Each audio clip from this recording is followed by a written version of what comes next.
Hello students, good morning everyone. How are you? I am absolutely fine here and hope to be same at your home. Students, it's class 12th chemistry and today we will talking about the solid state. Student, this is the chapter first. This chapter was not present in last year in your syllabus, but this year the CBSE has been decided to added this chapter for your syllabus. That is solid state and today we will talking about the solid state. First of all student, what is solid state? Solid state किसे कहते हैं, आप इसको कैसे define कर सकते हो? मैं बताना चाहता हूँ आपको स्टूडेंट्स, एक सॉलिड स्टेट को डिफ़ाइन किया जा सकता है, इसको बताया जा सकता है. So students, a solid state may be defined as a state of matter which have definite shape as well as definite volume. एक सॉलिड स्टेट को डिफाइन किया जा सकता है. Solid state is a state of matter which have definite shape as well as the definite volume. यानी एक solid state matter की वो स्टेट है जब किसी भी सब्सटेंस के पास, किसी भी मैटर के पास डेफिनिट शेप हो और डेफिनिट वॉल्यूम हो. इसके साथ साथ इन दोनों की वजह से वो जो सब्सटेंस है वो रिजिड बन जाए. समझ में आया? And also it have a property of rigidity. This is called a solid state. A solid state may be defined as a state of matter which in which the molecules have or the substance have definite shape as well as definite volume, so that it can form a rigidity. It can show the rigidity. This is called a solid state. Example बहुत आपको मिल जाएंगे solid state के. Example के तौर पर अगर हम बात करते हैं तो स्टोन आपको मिल जाएगा, स्टोन एक सॉलिड है. प्लास्टिक आपको मिल जाएगा, ये भी एक सॉलिड है. आपको डायमंड मिल सकता है, आपको ग्रेफाइट मिल सकता है, ठीक है. गिलास आपके पास हो सकता है, ये भी एक सॉलिड है, ठीक है. आपको रुबिडियम मेटल मिल सकती है, ये भी एक सॉलिड है. आपको LiBr मिल सकता है, ये भी सॉलिड है. NaCl मिल सकता है, ये भी सॉलिड है. KCl मिल सकता है, ये भी सॉलिड है. आयोडीन का मॉलिक्यूल मिल सकता है, ये भी सॉलिड है. स्टूडेंट्स, ये सब के सब ऑल दीज आर सॉलिड्स. ये सब एग्जाम्पल हो गए सॉलिड के. लेकिन अब बात ये आ जाती है माय डियर के सॉलिड कितने टाइप के होते हैं. तो आप ज़रा ध्यान से समझें. There are 2 types of solid. Solid के 2 टाइप होते हैं और वो क्या क्या है मैं आपको बताऊंगा आज इनके बारे में. पहला क्रिस्टलाइन सॉलिड और दूसरे पर अगर हम बात करते हैं तो that is amorphous solid. What are crystalline solids? Crystalline solids के बारे में मैं बताना चाहता हूँ आपको. Crystalline solids are those solids in which the molecules have और you can say the crystalline solids are those solids in which the constituent particles. और कॉन्स्टिट्यूएंट पार्टिकल्स कौन हो सकते हैं स्टूडेंट्स? कॉन्स्टिट्यूएंट पार्टिकल्स होते हैं, हो सकते हैं एटम, वो हो सकते हैं मॉलिक्यूल्स, वो हो सकते हैं आयंस. ये सब के सब ये क्रिस्टलाइन सॉलिड्स हैं. मतलब इनकी डेफिनेशन में बता रहा हूँ. Crystalline solids are those solids in which the constituent particles have definite geometrical pattern in 3D space. Try to understand students what am I want to say. Crystalline solids are those solids in which the constituent particles means atom, molecule or ions have definite geometrical pattern in 3-dimensional space.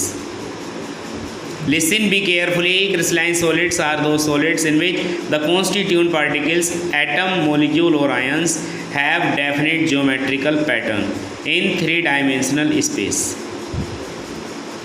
ऐसे solid जिनके पास में जो आपके constituent particles होते हैं उनका एक definite geometrical pattern होता है 3-dimensional स्पेस में. These are called crystalline solids. अगर हम चलते हैं एमोरफस सॉलिड की तरफ तो एमोरफस सॉलिड की बात करते हैं. Amorphous solids are those solids in which the constituent particles like atom, molecule और ions. Try to understand. Amorphous solids are those solids in which the constituent particles like atom, molecule or ions have no definite geometrical pattern in 3D space. Amorphous solids are those solids in which the constituent particles have no definite geometrical pattern in 3-dimensional space. और वो constituent particles आपको पता है atom, molecule हैं या ions हैं. अब example की बात आती है एमोरफस सॉलिड की. मतलब अगर हम तोड़ें तो वो एकदम से बहुत बुरी तरह से टूट जाता है, जैसे ब्रिक, जैसे स्टोन, जैसे प्लास्टिक, ऑल दीज आर, या रबर, ठीक है। इसके अलावा और क्या हो सकता है, polymer, all these are the examples of amorphous solids. Amorphous solids are those solids in which the constituent particles, atom, molecule or ions have no definite geometrical pattern in 3D space। अब बात आती है इनकी property की। तो crystalline solid भी आपके पास में है, अमोर्फस सॉलिड भी आपके पास में है। तो क्रिस्टलाइन सॉलिड की बात अगर करते हैं तो उनके पास में डेफिनिट जियोमेट्रिकल पैटर्न होता है 3D स्पेस में, और इनके पास में इनडेफिनिट होता है, इनडेफिनिट ज्योमेट्रिकल पैटर्न। इसके अलावा और बात करते हैं नंबर 2, तो क्रिस्टलाइन सॉलिड्स के पास में हाई मेल्टिंग और बॉइलिंग पॉइंट होता है, हाई एमपी होता है। और अगर बात करते हैं अमोर्फस सॉलिड के पास में, तो अमोर्फस सॉलिड के पास थोड़ा लो होता है मेल्टिंग पॉइंट। नंबर 3 अगर हम बात करते हैं, इनके पास में शॉर्ट रेंज ऑर्डर होता है, शॉर्ट रेंज ऑर्डर मतलब ये short range order as well as long range order, दोनों ही ऑर्डर इनके पास में प्रेजेंट होते हैं, short range order as well as long range order. और अगर हम यहाँ बात करते हैं तो इनके पास केवल शॉर्ट रेंज ऑर्डर होता है। ओके, नंबर 4 पर अगर हम बात करते हैं तो इनके पास अगर हम क्लीवेज करें, इसको काटें, क्लीवेज विद नाइफ, अगर ये नाइफ से काटें तो इनके पास में क्लीन क्लीवेज आपको मिलता है, क्लीन, और इसके पास में नॉट क्लीन, क्योंकि डेफिनिट ज्योमेट्रिकल पैटर्न नहीं है, किसी भी तरह से टूट सकते हैं, किसी भी तरह कट सकते हैं, ठीक है। इसके अलावा इनके पास ये जो आपके ये होते हैं क्रिस्टलाइन सॉलिड्स, तो ये एनाइसोट्रोपी की प्रॉपर्टी शो करते हैं, एनाइसोट्रोपी, और ये जो आपके होते हैं अमोर्फस, ये आइसोट्रोपी की प्रॉपर्टी शो करते हैं। अब क्या डिफरेंस है इन दोनों में, आइसोट्रोपी और एनाइसोट्रोपी में, what is the basic difference between both of. तो anisotropy is a property in which all the properties of solids, यानी कोई भी सॉलिड जो सब्सटेंस है उसकी कुछ प्रॉपर्टीज़ हो सकती हैं। यहाँ भी अमोर्फस भी तो सॉलिड ही हैं।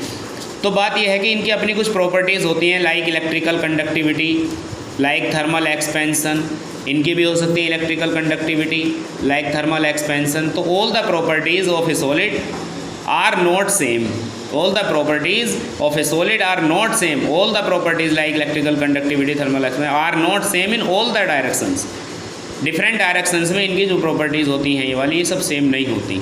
this is called anisotropy। on the other hand isotropy may be defined as all the properties of a solid like electrical conductivity, thermal expansion are same in all the directions, this is called isotropy. जैसे gases पे होता है, liquid पे होती हैं, उनकी सारी property सभी डायरेक्शन में सेम होती हैं, this is called isotropy. Students, ये हो गई प्रॉपर्टीज़ आपकी क्रिस्टलाइन और अमोर्फस सॉलिड्स के बीच की बात। अब बात आ जाती है क्लासिफिकेशन ऑफ क्रिस्टलाइन सॉलिड्स, ठीक है। इस टॉपिक के बारे में हम बात करेंगे अपनी नेक्स्ट क्लास में। Okay students, thank you and have a nice day. Good morning everyone.